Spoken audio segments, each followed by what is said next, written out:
I picked up my 12-string guitar and just went la la la la la. I played around with some strings and stuff, and some samples and stuff. And then Grant came in and said, "What's this?" I said, "Oh no, I just cooked it up for you." And he said, "Okay." He said, "I've got something." I said, "You're gonna write it down?" He went, "No." And he just went in there and we put it on and he just did it as it's on the record. He just fucking came up with that on the spot. And this Grant was always had this rich well of his childhood and these memories of all the stuff that happened. It was still razor sharp. And that's where he would go when he was looking to extract a song from the unknown. It was this old stuff from his childhood. Anyway, he came up with this brilliant piece, and it's called Trapeze Boy.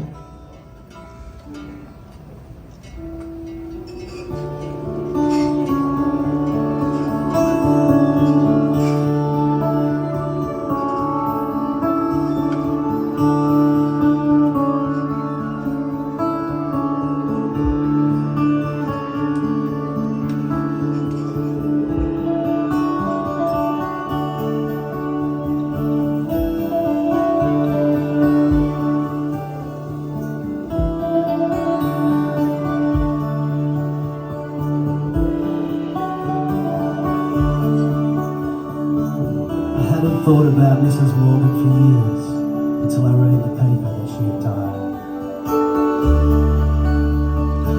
When I was a boy, Mrs. Morgan played solo with my mother every Tuesday afternoon.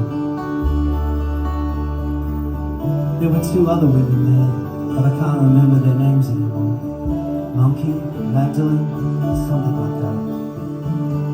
Mrs. Morgan collected opals. Her husband Ted ran a circus, which kept him away and out of picture most of the time.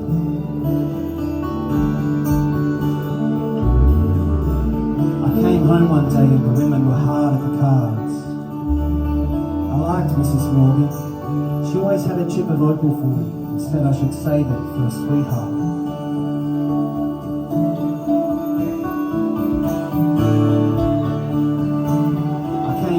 Day, Mrs. Morgan was crying in our kitchen.